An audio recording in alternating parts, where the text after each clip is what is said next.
Good morning students. तो जैसा कि आपको पता है कि हम जो चैप्टर पढ़ रहे हैं उसका नाम है नेचुरल डिजास्टर्स। उसमें हमने बहुत सारी चीजें पढ़ी, जैसे हमने अर्थक्वेक पढ़ा, स्नो एवलांचेस पढ़े, ठीक है, फ्लड्स पढ़ा। तो अब हम जो टॉपिक पढ़ने वाले हैं वो है लैंडस्लाइड्स। तो लैंडस्लाइड्स की जो सिंपल डेफिनेशन है वो है landslide is a geological phenomena which includes the movement of a mass of soil, rock or debris downslope। इसका मतलब ये एक ऐसा फिनोमिना है जिसमें मूवमेंट होती है मास ऑफ रॉक या डेब्रिस, मिट्टी का कोई मलबा जैसा होगा, मास होगा, किसी स्लोप पे जब होगा, ढलान पे होगा, तो उसका जब मूवमेंट होता है वो जब अपनी जगह से खिसक कर नीचे आ जाता है तो उस फिनोमिना को कहते हैं लैंडस्लाइड्स।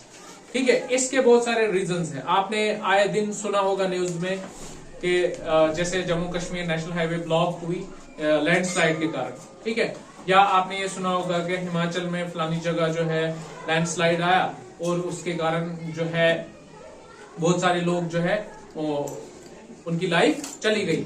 इसी तरह से लास्ट ईयर आपने फरवरी 2023 में आपने एक न्यूज सुनी होगी, नई बस्ती लैंडस्लाइड, ठीक है, जो यहाँ पे हमारे क्लोज एरिया में ही, ठाठरी में ही है नई बस्ती। तो वहां पर जो है लैंड जो है वो अपनी जगह से खिसक रही थी और जियोलॉजिस्ट का ये भी कहना है कि वो सबसाइड कर रही थी। उसके उन्होंने कुछ रीजंस बताए थे। हम नई बस्ती का जो लैंडस्लाइड है उसके भी जो रीजंस है वो भी हम डिस्कस करेंगे, लेकिन हम पहले इन जनरल जो रीजंस होते हैं एक लैंडस्लाइड आने के वो हम पहले डिस्कस करेंगे। तो जो काजेस होते हैं लैंडस्लाइड के, पहला होता है जैसा कि यहाँ पर मैंने लिख कर रखा है हैवी रेनफॉल।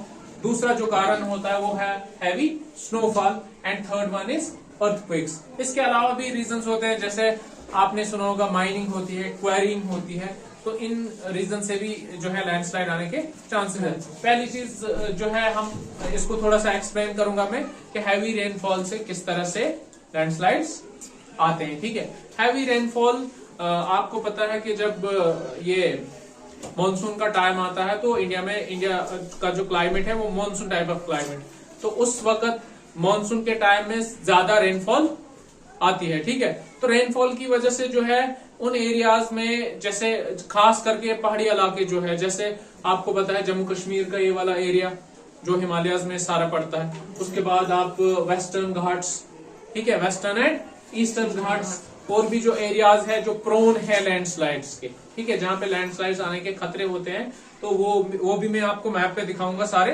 तो पहली चीज जो है, इसके रीजंस क्या होते हैं, जब हैवी रेनफॉल आता है तो पानी जो होता है वो उस मिट्टी में इनफिल्ट्रेट होता है। इनफिल्ट्रेट मतलब उस मिट्टी में चला जाता है, जिसकी वजह से जो मिट्टी की जो वो स्ट्रेंथ होती है वो लूज होती है, उसके पार्टिकल जो है वो वीक हो जाते हैं, और आहिस्ता आहिस्ता जब ये बहुत टाइम तक ये पानी उसमें इनफिल्ट्रेट होता है तो उसकी वजह से मिट्टी जो है अपनी जगह से खिसकना स्टार्ट होती है। जैसे कि मैंने आपको ये डायग्राम दिखाई है, ये आपका मेन लैंड है और ये जो आपका ये वाला हिस्सा है ये इस मेन पोर्शन से अलग हो रहा है। ठीक है, ये वाला एरिया आप देख रहे हो, ये लैंड है, ये जमीन है, ये आपका कोई स्लोप मतलब डाउन स्लोप एरिया है, और उससे जब बारिश चली इस पे पड़ती है तो उसकी वजह से इसमें पानी इनफिल्ट्रेट होता है, और ये वाला एरिया जो है ये मैंने यहाँ पर दिखाया है कि ये अपनी जगह से खिसक रहा है। ये आप समझो ये होता है हेड ऑफ लैंडस्लाइड। क्या होता है हेड ऑफ लैंडस्लाइड, या इसे स्कार्प भी बोलते हैं। क्या बोलते हैं?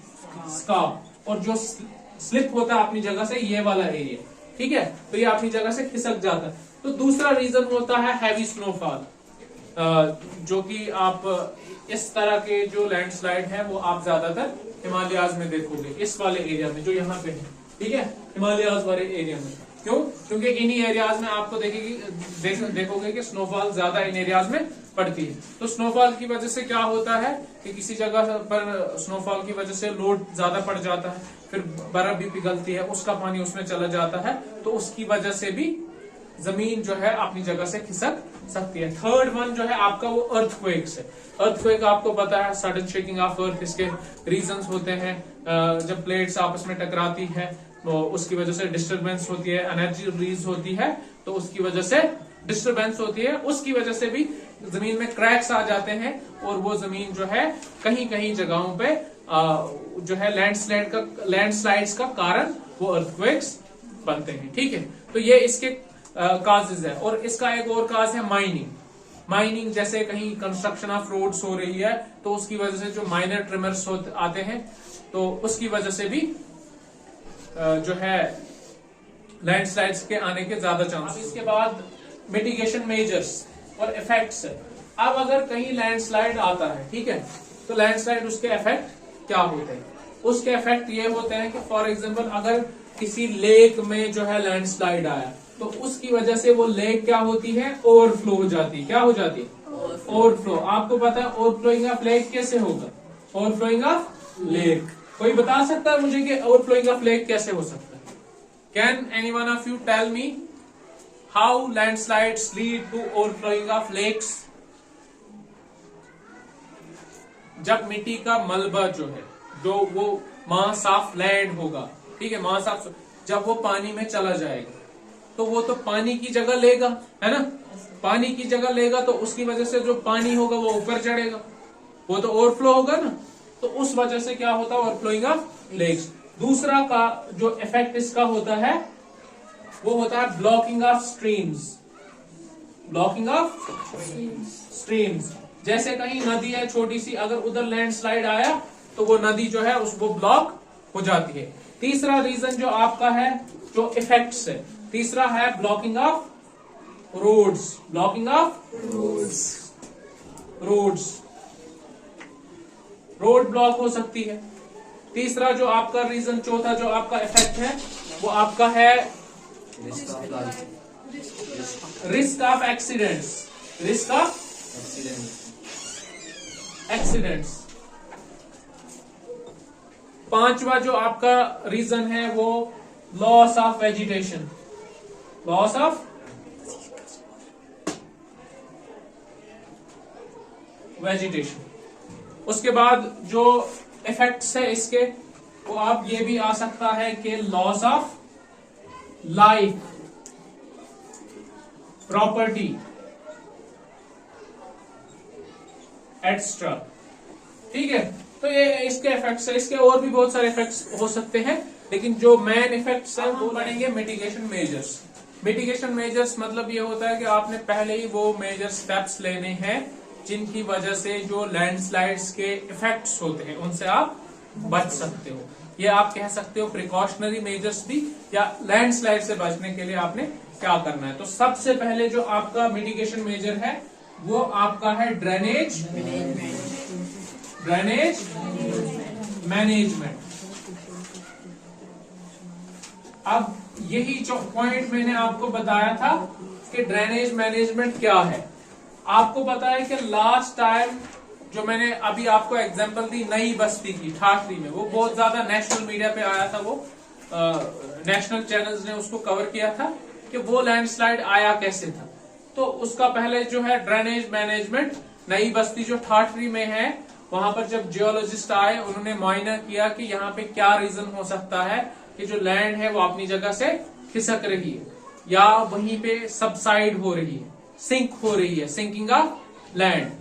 तो जब जियोलॉजिस्ट आए, जब उन्होंने देखा तो उनको एक रीजन मिला वहां का ड्रेनेज मैनेजमेंट। उनने कहा कि जो यहाँ के बसने वाले लोग हैं वो जो पानी उनके जैसे वॉशरूम में जो भी घर पे उनका सीवेज वाटर जो होता है, वेस्ट वाटर जो होता है, वो सारा आकर इस एरिया में मिट्टी में चला जाता है, ठीक है।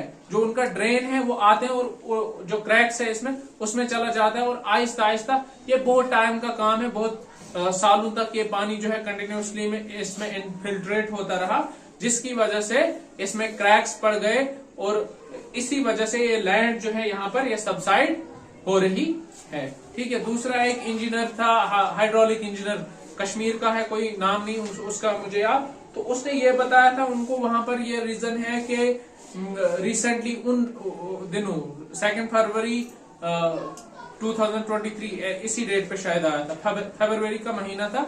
तो उसने ये बोला था कि उन दिनों जो है रिसेंट टाइम में माइनर अर्थक्वेक्स इस एरिया में आए थे, मतलब छोटे मोटे अर्थक्वेक्स आए थे, जिसकी वजह से इसमें क्रैक्स पड़ गए थे। और बाकी जो है जो ड्रेनेज सिस्टम है यहाँ का, उसने भी ड्रेनेज का भी कहा था। और बाकी उसने और रीजन, एडिशनल रीजन दिए थे ये कि इस एरिया में जो है अर्थक्वेक्स आए थे जिनका एपिसेंटर इसी साइड चंबा वगैरह, हिमाचल प्रदेश, जम्मू कश्मीर में ही यहाँ गुंदो वगैरह जो माइनर ट्रिमर्स आए थे, उसकी वजह से भी ये जो है क्रैक्स पड़ गए। और साथ में उसने एडिशनल रीजन ये भी दिया कि ड्रेनेज मैनेजमेंट। ठीक है, तो इसलिए इसका सबसे पहला मिटिगेशन मेजर क्या है?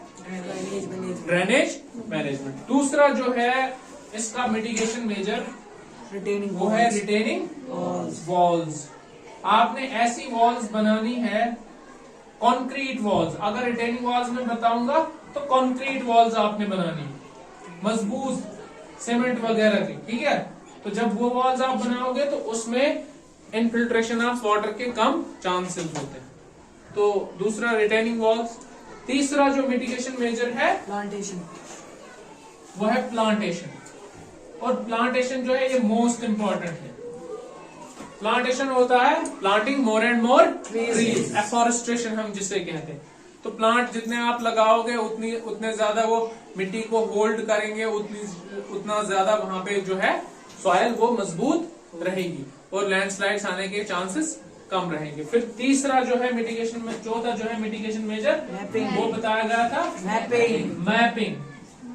मतलब ये है कि अगर कोई कहीं पर सेटल होना चाहता है तो उसने पहले ही उस लोकेशन को देखना है कि उस लोकेशन में अगर लैंडस्लाइड्स के चांसेस होंगे तो पहले ही उस जगह पे सेटलमेंट अवॉइड करना है, उस जगह पे सेटल होने से अवॉइड करना है। तो उससे कहते हैं मैपिंग।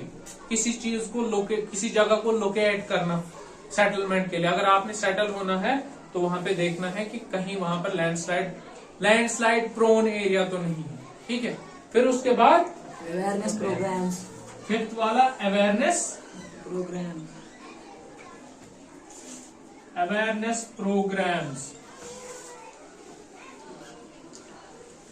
प्रोग्राम में लोगों को ये अवेयर कराना है कि मिटिगेशन मेजर्स के बारे में, इन चीजों के बारे में भी अवेयर कराना है कि इसके काजेस क्या है, इसके इफेक्ट्स क्या है और इसके मिटिगेशन मेजर्स क्या है, किन किन जगहों पे उन्हें सेटल होने से अवॉइड करना है। This is the awareness program. और यही आपका लैंडस्लाइड का जो टॉपिक था। That's all, thank you.